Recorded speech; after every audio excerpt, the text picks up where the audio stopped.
जब लगा के केहू लिप्स चाटल लिप्स माने होठ यह मौगहन के काम भाई ताल देखो पढ़ा लिखल ठीक है हमें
भैया हमारा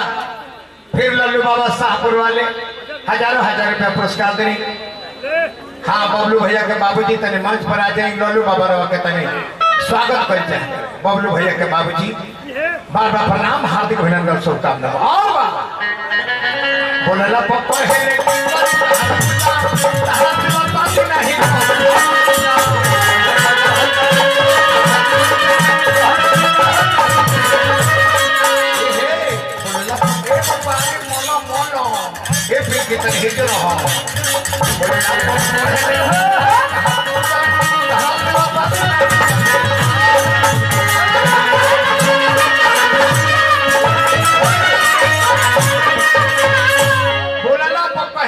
करिले तहर पूजा आ तहरा सेवा शादी ना हम करब कोनो दूजा तसैया हमरा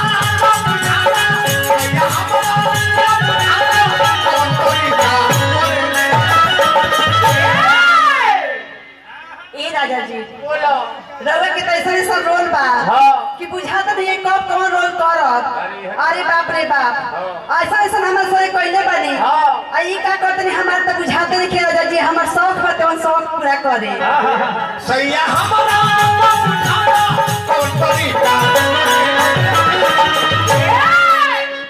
रोते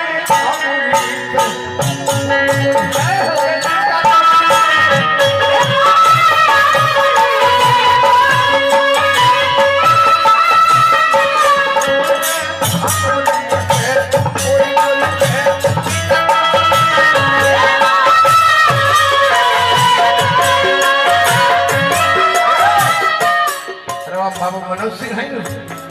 बीडीसी पद के प्रत्याशी लिखी अच्छा लड़का के बाबा राजा जी ने हमारे के कार्यक्रम में जुटल बने मुखिया बनावे माननीय श्री सरपंच साहब समाज सेवी बानी तबे 3 हला चुनाव जीतल बने चौथा 6 बार 9-10 बार हे प्रभु हे नारायण जी ऐसा तो हम दुनिया में केहू के देखबे ना बहुते घूमने आज तक हम केहू के देखबे ना करी 9 हला मार दिल केहू 3 4 5 लेकिन 9 हला आए अब रवा जी अब तले रवा रहे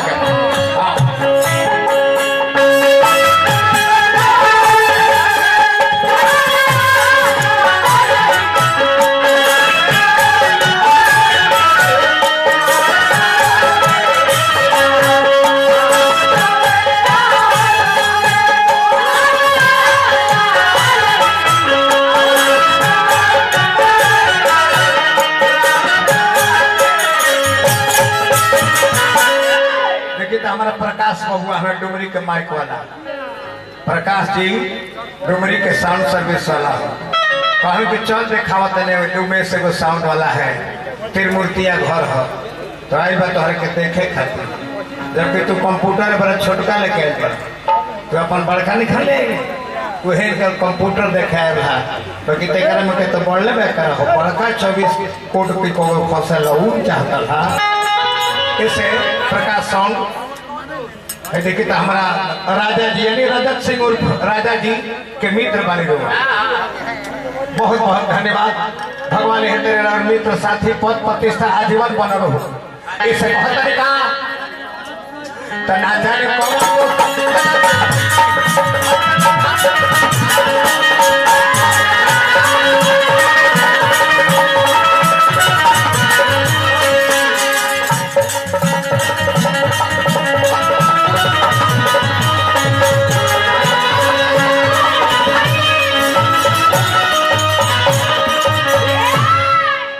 रजत बाबू उर्फ राजा जी के दोस्त हजारों हजारों का पुरस्कार देने हार्दिक अभिनंदन शुभकामनाएं कि बारूद